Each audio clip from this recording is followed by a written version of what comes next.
morning, one and all. It's Sunday. It's time for the top cut of the Winter Cup. Fish, how are we feeling? It's an excellent day. I'm still very tired, but yeah, we have got 5 rounds, top cut, best of 3, elimination. It's going to be a blast. We had a great time last night. We managed to catch up with everyone we wanted to see, and that is what Winter Cup is all about.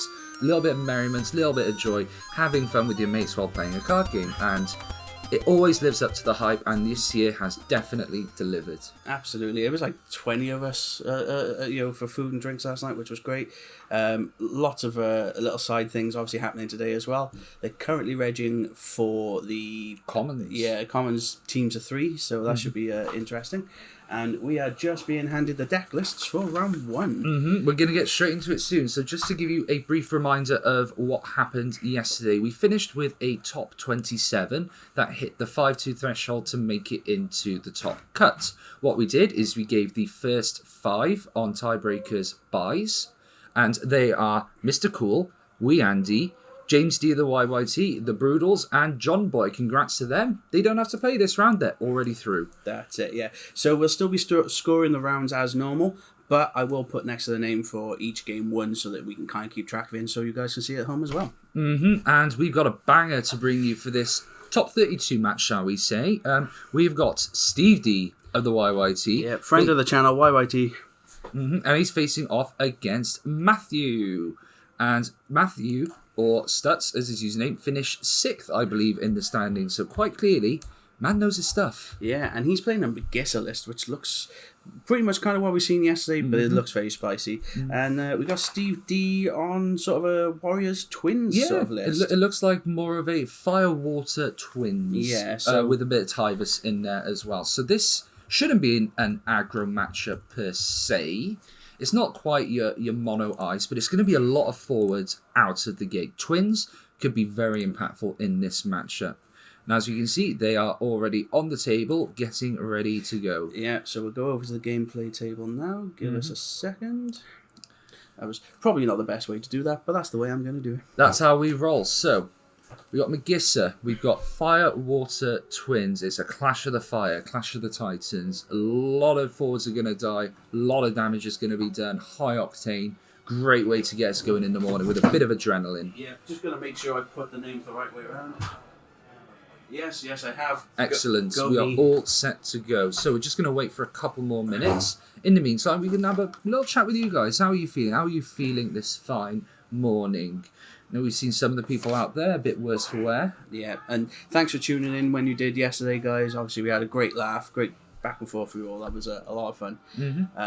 Again, as well, while we're waiting, I will say big shout out to Alec and Fab for coordinating this with Gareth from Firestorm. Again, sale on at the EU merch store for Square Enix. Again, you get a pack with every order. Make sure you get those packs. Yep.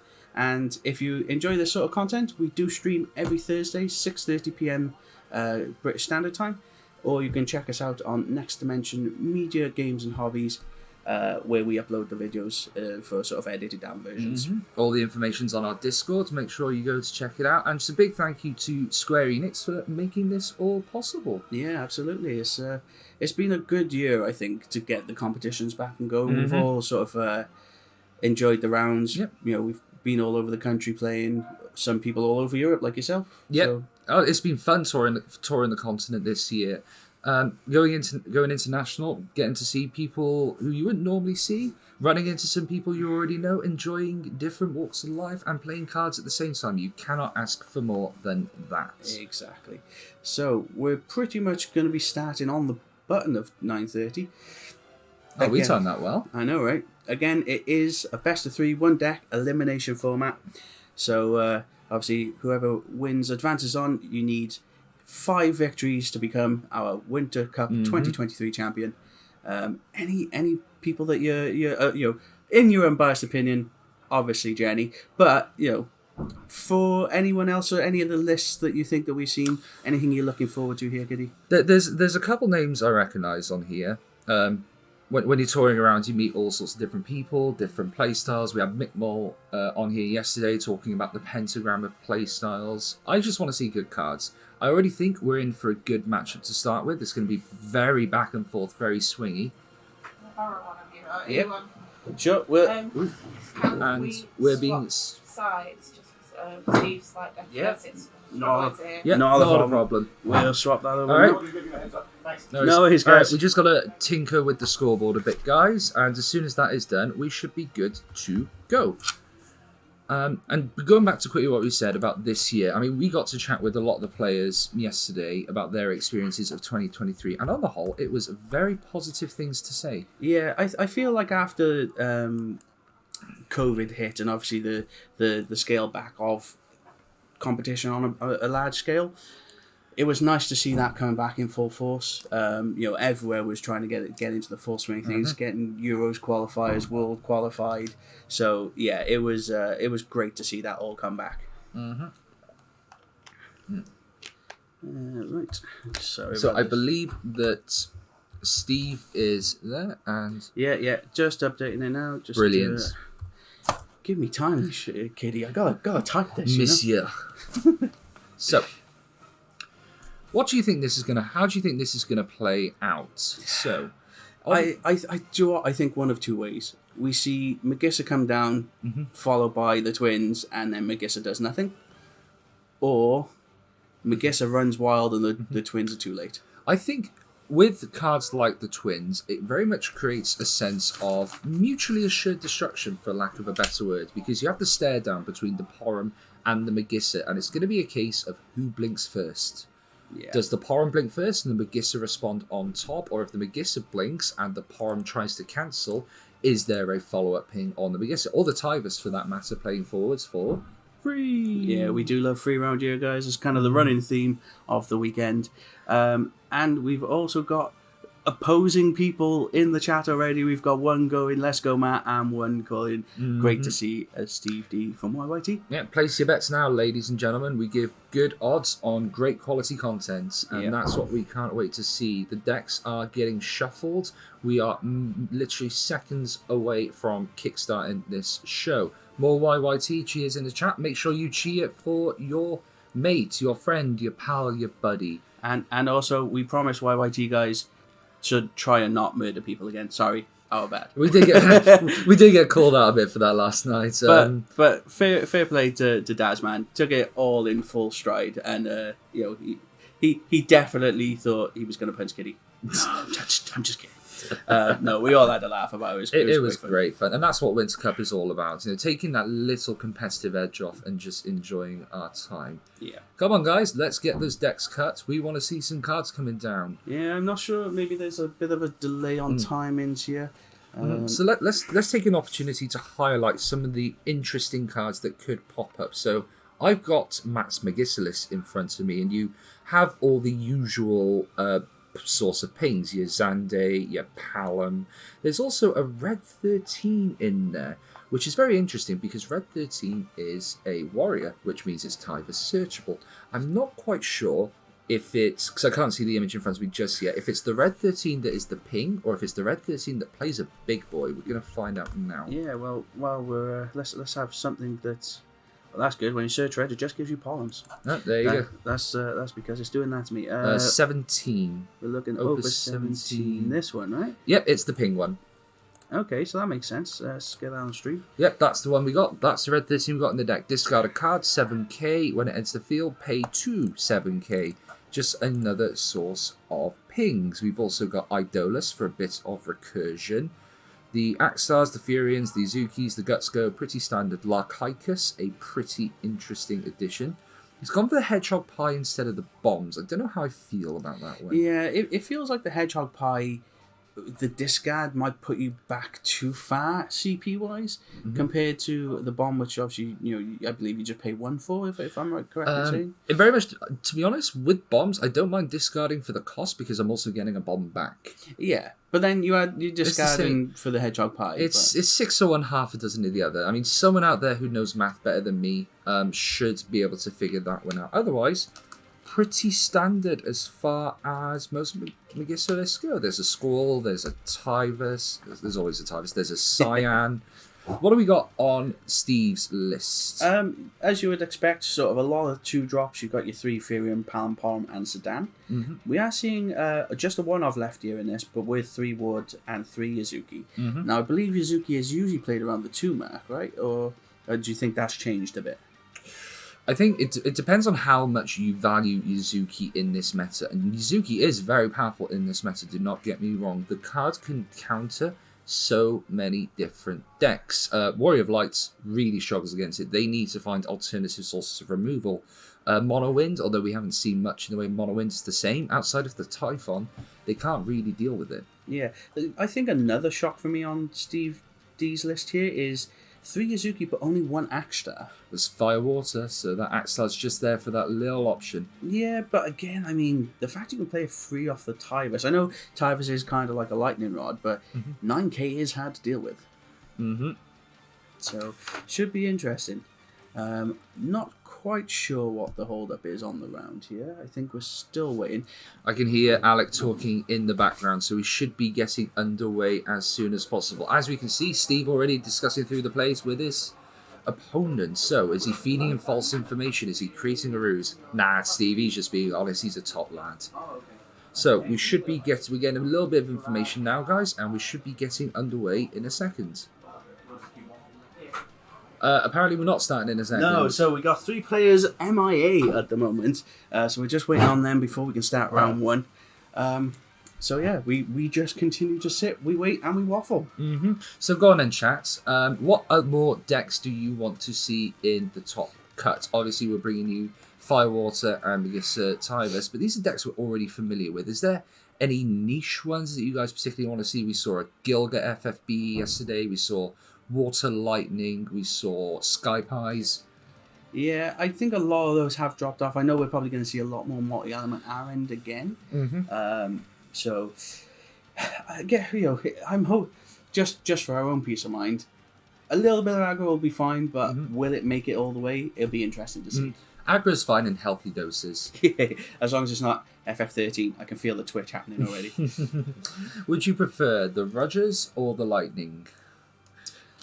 I don't know what it is. Like, I feel like the decks I tend to play can deal with Rogers a lot easier than I can deal with Lightning. Huh? Yeah, I don't know what it is. I guess it's because... Maybe it's because it costs 4. Or maybe it's just the fact that, like... Lightning can go so wide, get the draw, get the additional damage. It gives you a lot less time to set up. You know, at least with Rogers, you're just dealing with 1 point of damage. Potentially 2 if you got 2 forwards. It's the effects on top. It's the Rufus discard, the Laswell discards, the Physalis, all these on attack that are continuously generating value. And this is what we've sort of come to see from this meta as a whole. The many different ways that you can generate extra value out of nowhere. Ice can do this by utilising Rogers to discard more and Dolan freeze more than they usually would. Well, that's it, because as we've seen in games yesterday, going Rogers into just Laswell, for example, is a turn 1, 2 points of damage with a Dull Freeze potential backup and a discard. No, thinking back, actually, I think every game we've had on stream, there has been at least one card that plays something to the field for free. Well, we like free. We do like free. Like when you think back to the Alice that plays the Ashtola, the Magissa, the Tyvus, the Fran... Every deck relies on one of these so-called crutch cards, so shall we say, the lightning rods. Yeah, exactly. But like for you, from what we've seen throughout the weekend, was there any decks that kind of didn't live up to your expectations that you felt maybe weren't just quite there yet? That's a hard one. It's a bit of a hard one because I didn't get to see much in the way of diverse... Because we're in here so much and we're watching, we don't get to go out there and peruse the tables, seeing what other people are seeing. And I certainly hope there is a few diverse lists out there. Do you know what? Unironically, I would have liked to have seen a mono wind or a mono water just for a bit of variation. I don't think mono wind would stand up in the aggression that is out there at the moment. Mono water again does take a bit of setup, especially now without Sildra around. I'm not sure if that would even last up to it. We haven't seen a lot of monsters in the room. No, we did have that mono earth monsters list from day 1. Sadly, I don't That's think... a good point. We Yeah. did. But sadly, it didn't do quite as well as it would have hoped because, again, we saw that pure aggression from the ice with the Rudgers and Rufus and Laswell and things like that. For me, though, I gotta say, I think the cost 7 wall, light one, is a trap. I think we saw it 2 or 3 times yesterday on stream. Turn 1 that, potentially 2 forwards, great. Your opponent goes, I can go to 3 damage, no problem, plays a few backups, stalls out enough to break them. Once they're gone, that deck dies. It just dies standing on its feet. Do you know what? This meta has been very much a Shantoto meta. That card is still going strong after all these years, aging like a fine wine. Oh, absolutely. I couldn't agree more. I'm still after my second for that. If anyone's got a full art Shantoto, hit us up. I know Taylor got one. He won't let me have it, though. Oh, I would give him good dollar for Taylor, it. come on. I know. But yeah, like Dale said in our interview yesterday, the moment he got rid of his Shantato for a discard early game was a pure mistake. I think if you have board wipes in your deck, especially if you're playing Earth, you hold it until you know what you're against for sure. Especially in this meta, you never know when it may come up. I see what you've done there in chat. Funny. On looking at chat, liking those Tifa sleeves. They are some good sleeves. There's some straight up waifu sleeves there for sure. Do you know what? We never ever really talk about. I mean, obviously in our little groups, we talk about what we think of sleeves and what we think of full. Genuinely, Final Fantasy has some of the most beautiful sleeves out there for a card game. Yeah, absolutely. There was a time when I never used to double sleeve and have lost some really nice sleeves because of that. But yeah, I pretty much run the same set of sleeves going. We steal the deck list back, so Yep. guys can... Oh, they need to... of course. Yeah, so what's happening, guys, is the deck lists are being taken out of our hands, how dare they, and being handed to the players so their opponents can have a couple minutes to peruse. This is one of the things about Final Fantasy in the Top Cut. There are no secrets. Yeah, this is true. So they are only going to get a few minutes to look at this. Yep, so Once they're done, that is it. as soon as those sheets flip over, we will be on the official countdown to the start of the game. Yeah, I don't think they'll be shocked by what either opponent sees here. They're fairly standard decks for the namesakes, so I think they'll be all right with it. It's always nice to give it a read through and spot one little curveball that someone may have thought of that no one else has taken into consideration. I think the most recent example of that is whoever first slipped Mog 6 the Warrior into their Tivus engines, and it has transformed it. Yeah, absolutely. And we have seen some great plays revolving around that as well. Again, bringing back the stream from yesterday, James Duff in his game against local legend Mason. Obviously, had both Odin and Alice facing down a Mog with a Kukulane. So. Yep, so while we've got a couple minutes to go, I'm just going to rattle off some of the names that have also made it onto the top cut. So if potentially any of them end up on stream later in the day, you can cheer them all. So just to give you a quick, let's go for the top 18. We have Stutz, Deathmite, Mickmole, and a free 8 My Sword, a Floria, Zav, Supreme, your boy Will, Kagari, Renegade Diz, Jim Tendo, Takano, J.R. Hartley, and Calamin 19th from round 1. Yeah, absolutely. Some names that we've seen throughout the weekends ourselves. Mick Moll from the grudge match to end all grudge matches was there too. So and Steve D, obviously the one we have on stream right now, squeaking in at literally the last place for 27th. Look who's in chat. Oh, hey there. So any Cymru Cactuars in Top Cut? We do, in fact, have 2. The People's Champ, Jenny Ridout, is in there. And we also have Ben, who made it after a fantastic effort. Sadly, Dale, who was on a X2 streak, eventually lost his 3rd round. He bubbled. Yeah, and the same with Adam Mann, who, same situation. He was on a 4-1, and it just kind of stalled out from there. Just one little last bit while we are waiting to get underway. Remember on Thursday when we were chatting about the Sophie ruling? Yeah. It happened again, guys. Jacob, who managed to pull off the Sophie 7-5 double loss on our locals on Thursday, managed to do it in an official tournament. Yeah, a 7-6. It was at time as well, so they couldn't go with with another game in any time allotted with the new ruling. So yeah, double loss against, I believe it was against Taylor as well. It was against Taylor. Apologies for the delay. There are now got 5 minutes for. Yep. No problem. So we're on the 5 minutes for the decks, guys, and then we will be underway. So yeah, we've got again a greetings from Japan. Yep, it's Ban. Appreciate that. Ban's from back in the day, back in the old Firestorm days. I remember seeing this man walking around. It's great to see you again, my friends, and we hope to have you in the UK soon again. In the meantime, hope you're loving it in Japan, and thank you very much for checking in. So, do you think that we're going to see any sort of bizarre openings here? Anything that you... Because I know we have seen in the past, say, Sam Griffiths piloting Magissa, where it kind of felt like he couldn't really do a lot for the first 3 turns, and then all of a sudden his Magissa just went off and it was a board as wide as the sun sort of thing. It's an interesting one because if you open Magissa with a ping, what you choose can potentially matter. One potential idea is if you know the matchup, you know you're going against the twins. If I open a Magissa and a ping, I will be looking at a Guts go turn 1. I don't hate it.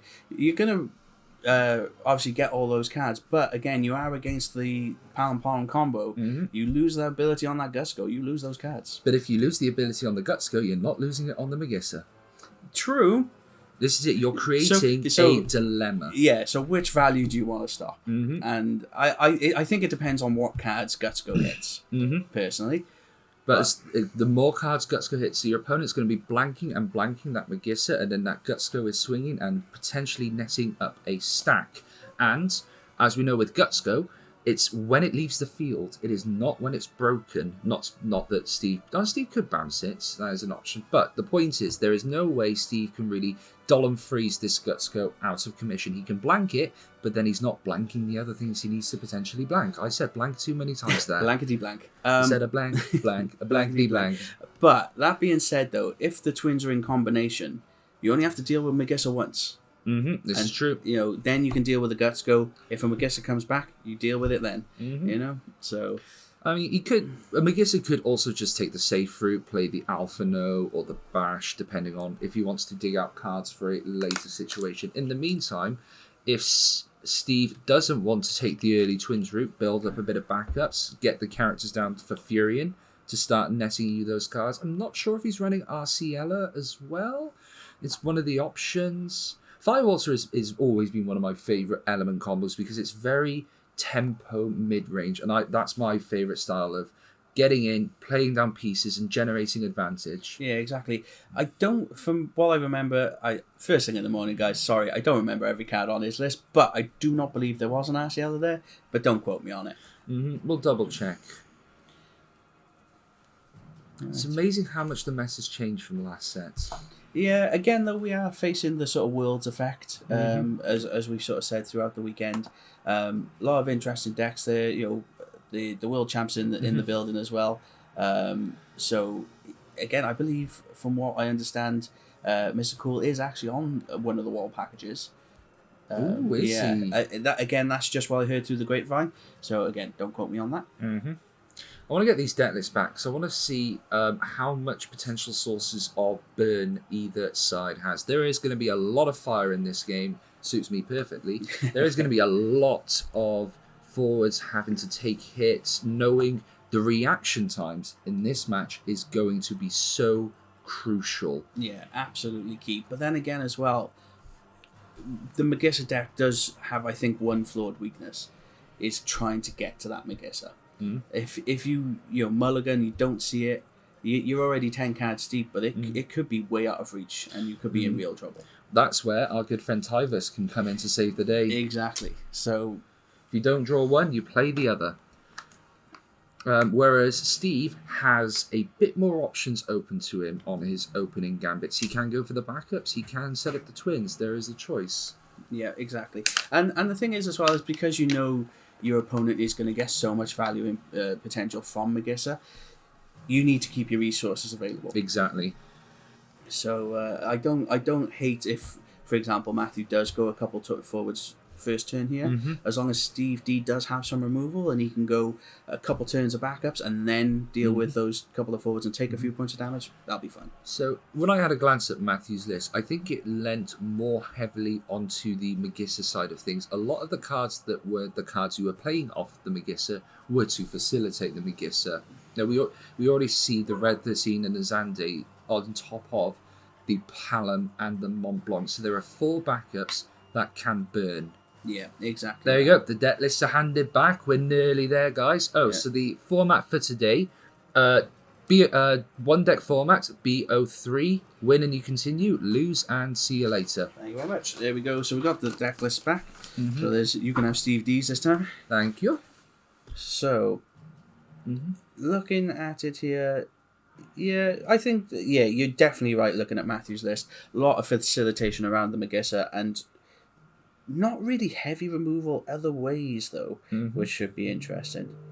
There is a one-off ace in there, though. I do like that. With Steve, he does have the option to go with the backup package. He's gone for the Sarah with the Lena and the Edgar as targets.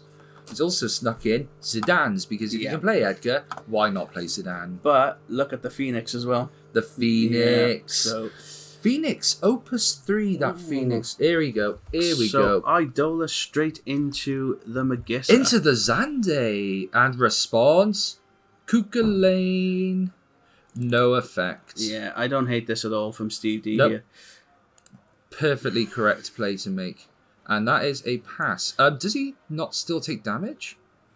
He should take damage from the Zande 2 sets. But there's only 7k though, right? No, but he needs to deal... Let me... Yeah, go. No, I think you're right here. We will pull that up. You may receive a point of damage. Yeah, so I'm going to go under the assumption... because he would have targeted it. Yeah. I'm going to go under the assumption that there are stream judges and they know what they're doing. I would give a shout though, just in case. All right, 2 seconds. In the meantime, Steve D paying the Mog. Again, this one was one of those ones that came out recently. Turn of skipping search, which is pretty nice. And the great thing is, it's a warrior played for free off of the Tivus.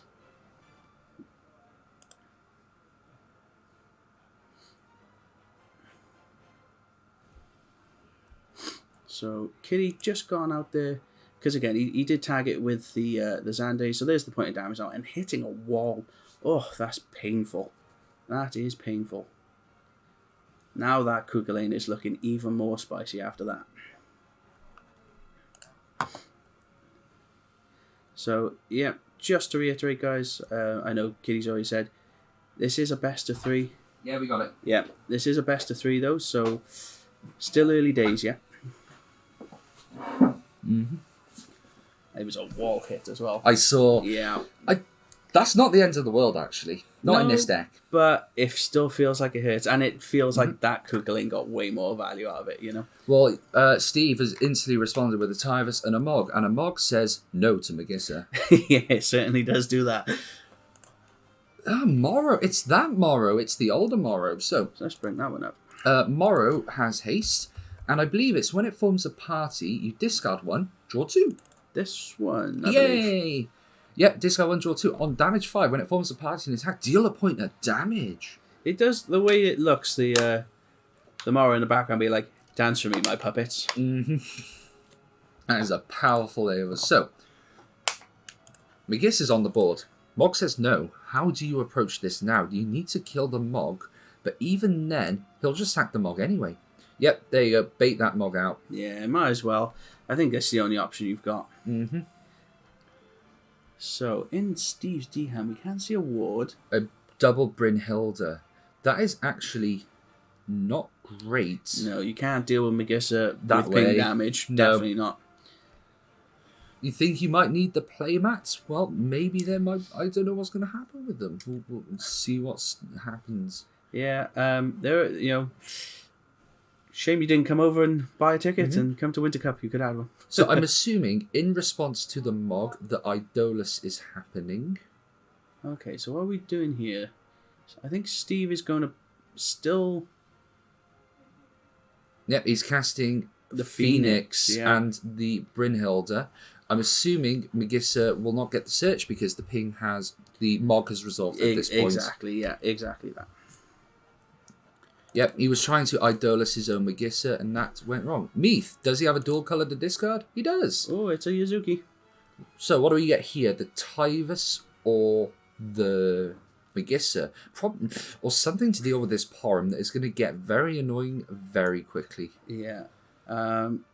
Has Steve put counters on... Oh, he's got the other twin there. And a Brynhilde. Has he actually put a counter on his thing, so I'm not seeing any dice? We'll assume they're keeping track of it anyway. Sure. If Steve can get away with getting that Palom down, it's going to be real nice. Mm-hmm. But... We're searching for the Mont Blanc. So... This is just going to be to shoot the Porum. Yeah, I think so, because if that stays, then... Well, Magissa can do nothing. Mm-hmm. That's also an unintended side benefit of playing these more Magissa pings. You've got more pings for the twins. Yeah, exactly. Oh, and here it comes. Oh, no, Edgar. I love this. Oh. Palom, double twins. As much as I am not a huge fire player, Edgar is probably my favourite card of this set. What this means now is that Porum's going to get the 2 counters instead of the 1, and it's going to be out the headshot range. You know, the funny thing is, I know he said, do you reckon they're going to put dice on it? That's a big dice. That is a big dice. That's a chunky dice. Quite clearly illustrating who is in charge of this game. Yeah. So. But again, though, we have seen people go to sort of 3, 4, 5 damage and still make commanding comebacks. So, So this is now the situation. The Magissa will be turned off, but if he has another source of response, he can do something. You'd have to think it'd be something like a summon, though, right? He's gone past. Oof. So the Magissa is back. And this is it now, the stare down, the mutually assured destruction. Who blinks first, the Magissa or the Porum? Well, I think at this point you can just wait, being Steve. Attack with the Tyrus. Yep. Get that in, because you're not going to block. Tyvus into Tyvus. Oh, play the Furion for free. Swing, draw a card. We're going to take that one too. The Lark. That would have done it. That would have done it. And now the thing is, you can just sit there with the twins, let them grow bigger. The moment Matthew tries to do anything with that Magissa, then you react. 4 and 4, give me 44 more. Alright, gangster. So, the other potential thing is, normally Furion is run as probably a one-off in the standard Tyvus Magissa lists. In Firewater, that reactivation block first strike is a imminent threat. Yeah. Ooh, so we're gonna try Ifrit. This is the old Opus 10 one, I want to say. 8k to a forward and a 2k buff to your own. Exactly. But it is going to get killed anyway on the Magissa side, so... Yep. Palom's just going to shoot it. Yeah, exactly. Again, you can't let these things go. You deal with the Magissa. That's we go. Game one.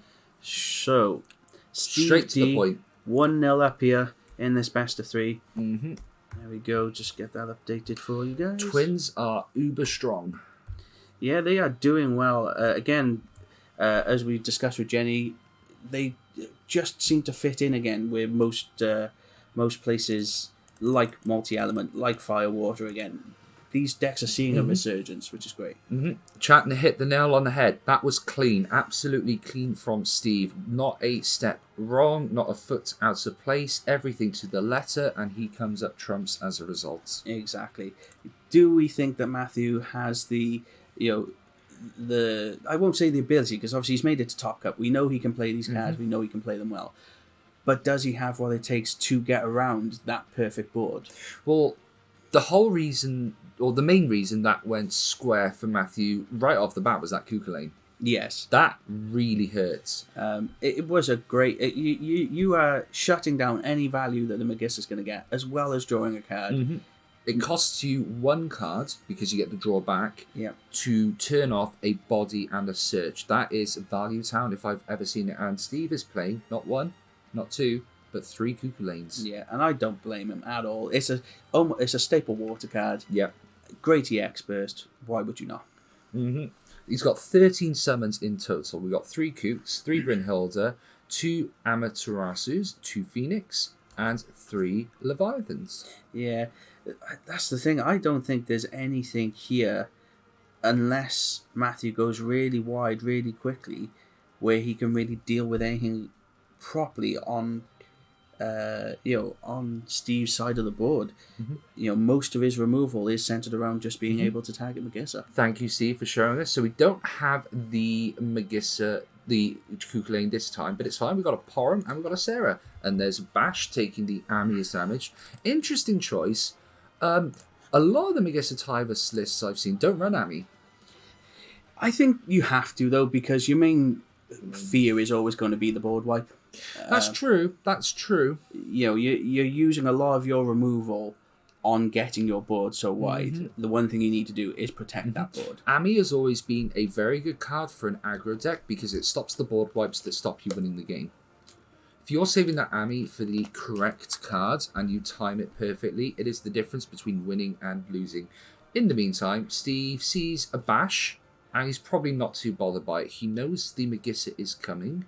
So does he get the Porum down now? It's risky. Yes, it can, shut off stuff, but I think you leave it in hand until you see the Magissa. Because you need to be able to say that's your sort of major win con. But he is going for Edgar, so we could potentially be seeing it played off of that. Choosing to go for the Edgar instead of the Lena, get that colour fixing in, and potentially pay the Porum for free. We do love free. So, does he play... He could discard double summon, potentially now, the Leviathan Brynhilde, for the Edgar to play the Porum, and he's just going to play the Porum straight up. Okay. That's fine. More efficient way of doing it. Now, the one thing would say, obviously... Big Dice is back again. Now, we do know, obviously, we have the Amat in Matthew's deck. It does feel awful when you're like, I have an Amat. But those twins gain crystals in the end. Tokens in the end step. Action abilities. Ooh. That's the fire one, right? That's Palom. Yeah. Parm's just watched that happen. He's not happy. Hedgehog Pie. We just saw the Weasley effect in motion. Hedgehog Pie. Discard. Play another Hedgehog Pie. And then break a Hedgehog Pie to deal Magissa amounts of damage. Yeah, exactly. But no Magissa yet. We know it's in hand. Yeah. And there's another pie. It doesn't look like he can discard to get the third pie, though. That's fine, because I don't mind using one of these pies to blow up the Porum now. Use one, kill the Porum, play the Magissa, except he's only got 2 cards in hand, so he can't. So he's going to be waiting a turn, but he needs to deal with the... Okay, we're still going. Okay, we're playing the third pie. Okay, we're playing the third pie. I'm not sure why they did the whole shuffle cut thing. Maybe it's a psychological...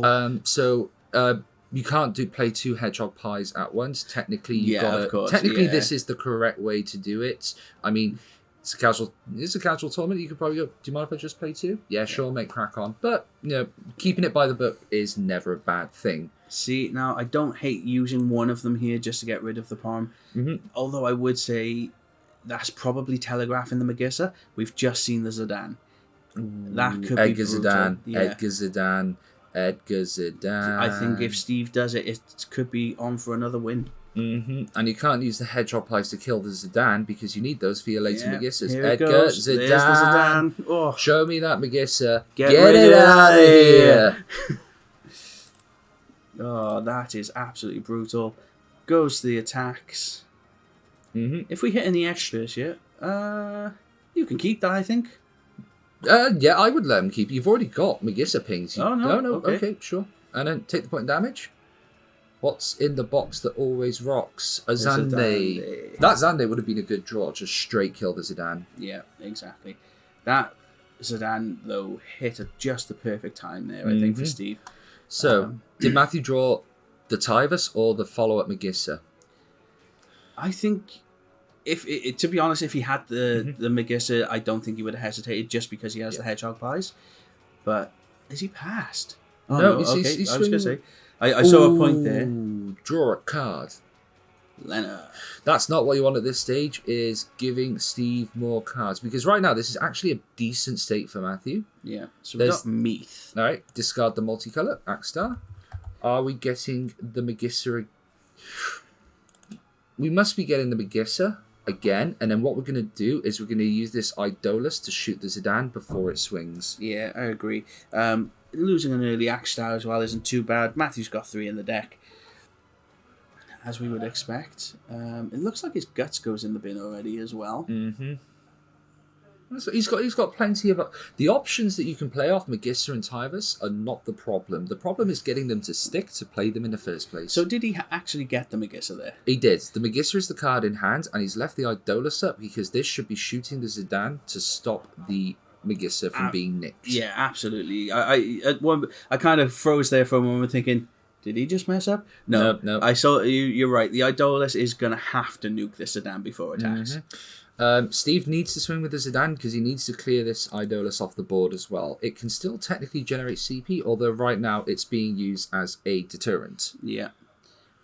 I don't think either. There it is. I was going to say, I don't think Steve has anything that he could sort of counteract that with either. If we saw a second Zidane right now, I would probably laugh, if I'm honest, because it would be evil. But he's discarding 2, so we're expecting something big. 1, 2, 3, 4, 5. Tivus. Yeah. Play Mog. Oh, yeah, absolutely. Away. Yeah, of course. There's no question about it. There it is. Yep. Good luck with Magissa, yeah. Matthew knows. Oh, he Matthew, knows. this is... I'm sorry to see this happen. What Matthew needs to do, as soon as this Mog enters, shoot it with a Hedgehog Pie.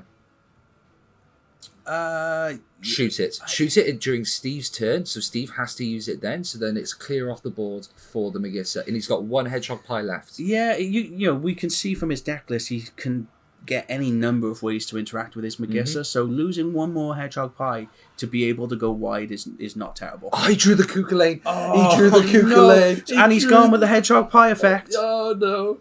No, Matthew is walking straight into this trap. He thinks he's clean. And, he thinks he's the up. Sarah The is Sarah's untapped. standing. Oh no. So, as we saw the Idola standing in Matthew's turn, the Sarah is signifying the trap right now. But Idolus was broadcasting what he's going to do. This Sarah's just going, nothing to see here, nothing to worry about. Just minding my own business. And then boom, Cuculain. So nothing. He's just passed. He knows. He knows something sussy. Yeah, this is sus Among Us level sus. Some don't feel right here. So this does do is it gives Steve time to be proactive. Yeah, you sit on that Cuculain though, right? You never let it leave hand. It's the match winner. All right, playing the Lena. This is more false sense of security. Oh no, my backups aren't tapped. I don't have anything. And another Idolus going, which could have been really helpful here as well, I think. So Matthew's sitting on a full clutch of cards now. Yeah, the hands are loaded. Thank you, Steve. Oh, that is left tier as well. Tivus, left tier, Sarah, Cuculain. Yeah, we saw it, Steve. We know, Steve. Stop flexing over there. Oh God, brutal. Do you know, foil Cuculain is worth a fair chunk of change these days. Yeah, I think I got 1. It's one of those cards I do play quite a lot myself, and I do get when you're in your water elements. But no one make any fish jokes and play in water. All right, I've had them all before. Nah. Want to avoid those when swim away from them. That was terrible, and I'm ashamed of myself because I know I'm better than that. Sure, you are. You keep telling yourself that, mate. All right, so do we finally get the Magissa coming down? If he has a Tivus in hand, what he can do is, in response to the Cuculain, play a warrior he's already got in hand. So the Tivus is the better one to play, and there we go. Yep, ditch Magissa. That's out the window. That's not happening. Tivus auto triggers.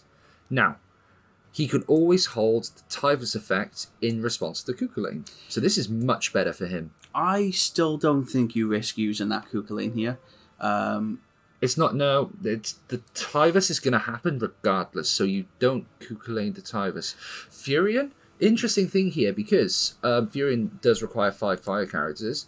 Matthew does have 5 fire characters, because that Hedgehog Pie is still sitting there, chilling out, vibing. Yeah, but I think, like, if Steve can manage to keep that Cuculain in hand, Magissa is a non-object anymore. You've then just got to deal with whatever Matthew's putting out the hard way. So I'm assuming we're going to see a swing from the Furion and a free draw.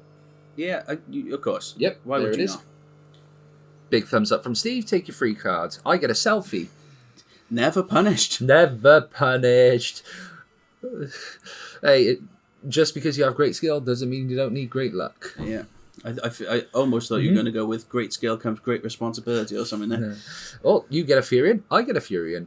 Yeah. That's more like it. That's more like it. That's a heavy hit. I wonder how many EXs Steve is running in. I'm just going to do a quick count. 3 Ward, 3 Cuchulainn, 3 Brunhilde, 3 Leviathan. Yeah, there's 15. I'd say there's about 15 in there. Those aren't rookie numbers. Yeah.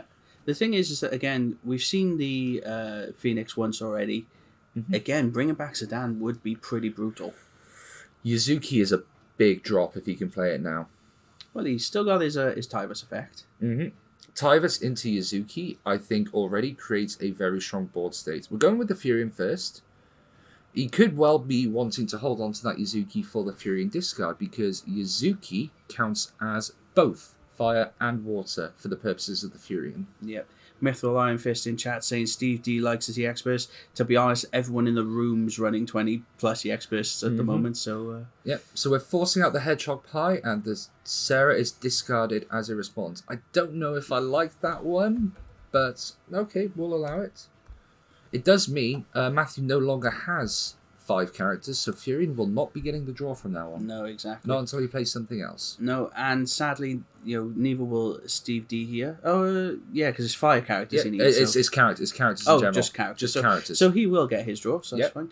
fine. Tyrus. Oh, the Lark again! Lark is not having a good day. Lark doesn't want to be here. I'm pretty sure he was 5th damage last time as well. And the left here coming in as well, and because he's on damage 3, that is an 8k ping going out. This should go on the bash. Because he's on damage 5 and Bash could start swinging like a truck, and there it is. Yeah, Steve has nailed that too. So, Tyvus effect, Yuzuki, pass. Oh, Steve again now flipped this back, completely commanding. Now Yuzuki could shut down pretty much any response that Matthew has. And we still have the Kuka, double Kuka in hand. Why? Oh, why? Steve, Stop flexing your Cuchulainns. Oh, that's mean. Sarah's untapped. There's no way Matthew doesn't see that. But having the out with the Sarah as well, that's pretty nasty.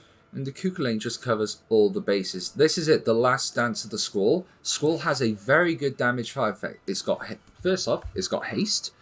It can attack. Free Ifrit. Can't cast it because Yuzuki. This Squall? Yes, that's it. Oh. When it ends the field or attacks, choose a forward. It gains 2k. Damage 3. When Squall attacks, choose 1 forward. It gains it can't block. Very good for getting around that pesky Furion reactivation. Wow, did we just hear the loudest judge call I've ever heard in my life? Can we pull up Yuzuki a sec? Of course you can.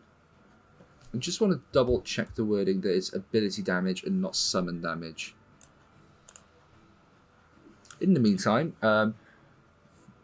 Steve continuing to flex his full arts, absolute powerhouse. There's the full art Palom in there. It's going to be start doing some damage of his own. We are trying to find Yuzuki. It's just we can't find the image for some reason.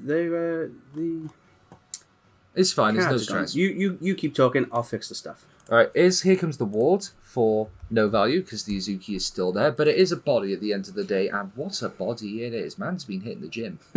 Dad bods all the way. Dad bods unite. All right, on Steve. This is it. Take your victory lap. If you can break this board, you win the game. Yeah.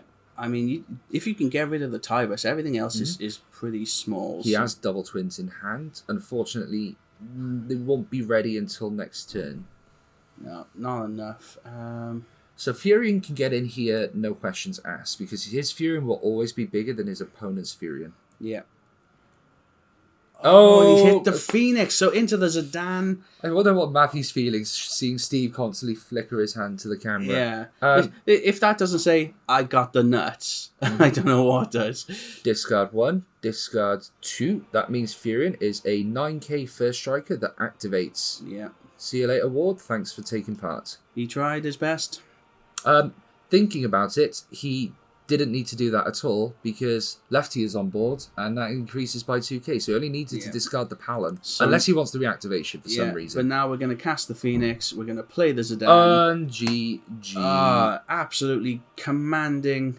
Oh, you can keep that Magissa. You can keep that Magissa. There we go. Steve with the clean performance. What a way to start the day. Yeah, absolutely clinical from Steve there. It just felt like he had all of the answers all at the right time.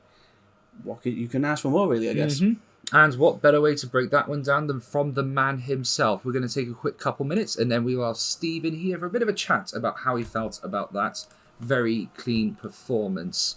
We're going to just keep going for a little sec because we want to make you aware of some of the things that are going on today. Obviously, we've got a Commons tournament, we've got pods, we've got a little bracket being set up, draft, chaos draft, all the sets on offer. There's loads to go on. So we're hopefully going to bring you some little snippets of that as we go throughout the day. In the meantime, we'll be back with Steve in a couple minutes. See you guys in a bit. Hello guys, welcome back with the winner of that game, Steve! How are you doing, folks? How are you feeling after that one? Same as I ever do, really, you know, sort of like general melancholy malaise. Yeah, it's alright, you know. Yeah, it was pretty compelling. I think that the deck does more in that matchup than I do, you know. I just kind of show up and hit EXs. The thing with Magissa is it's quite a telegraph deck. It's very all-in. It suits some metas. I think that was kind of proven at the World Championships. I don't know what people were expecting, and I was reading a lot into those Worlds results, and I thought it was very interesting that everyone who made top 8 at Worlds, they were playing at least one aggro deck. And I was expecting a really proactive room, and so I thought, you know, what beats that? Porom, really. Yeah. You know, you play Porom turn. I think I played Porom turn 1 in 5 games yesterday, and I think I won those 5 games. So, let's talk about that game there, I suppose.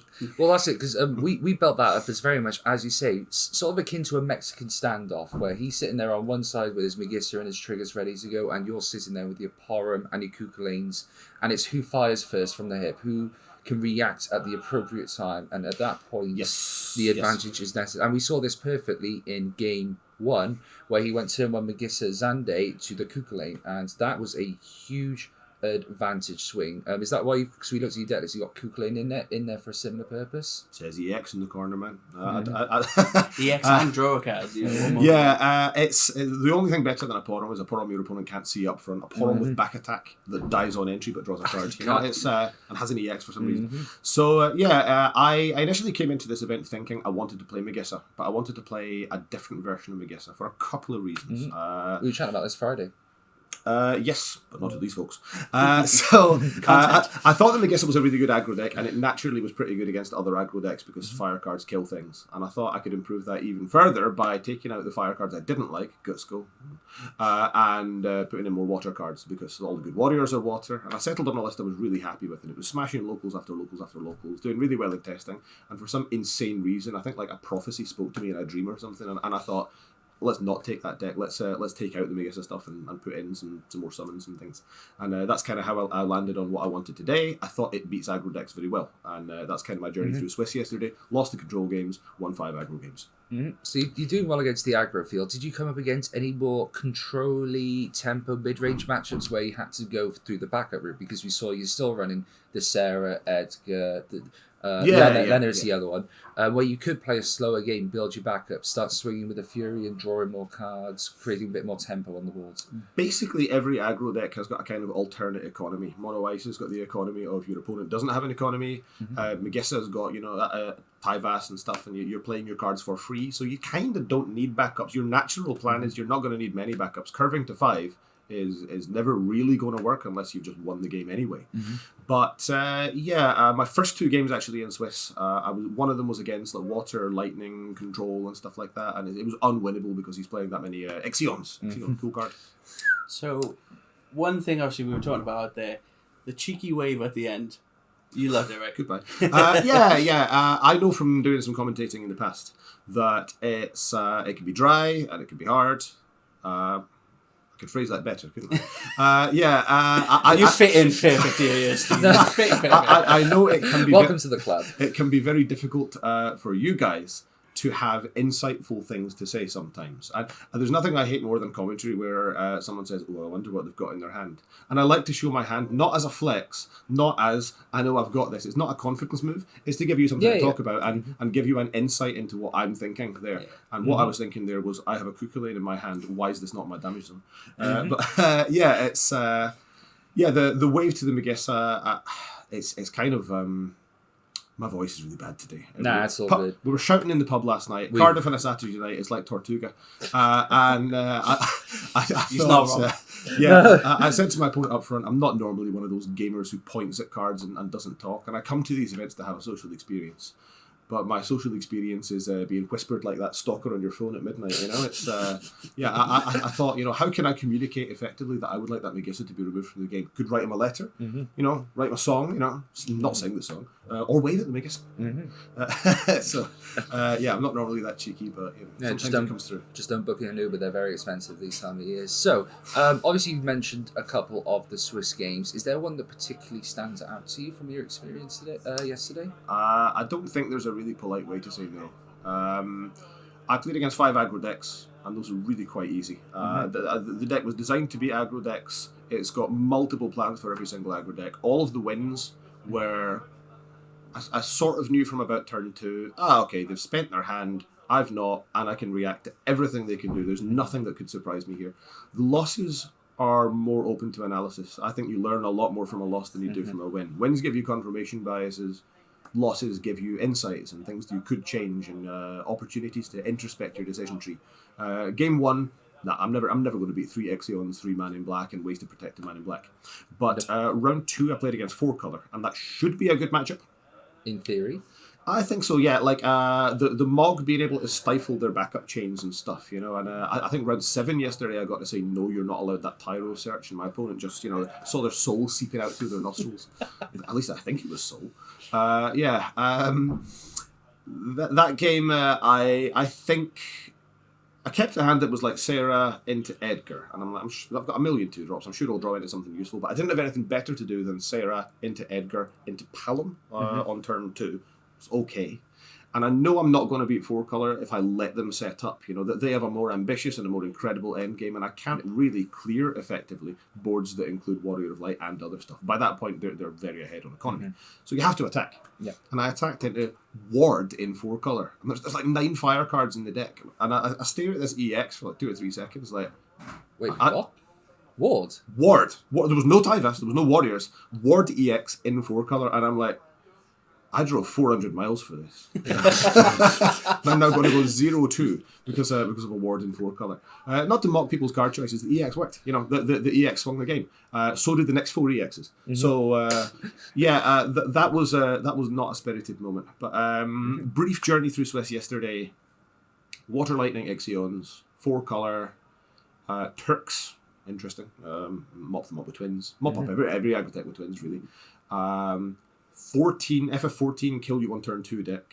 Oh, Hien and Co. Yeah, that kind of stuff. Big Xenos, you know, pretty Xenos, Opus 14.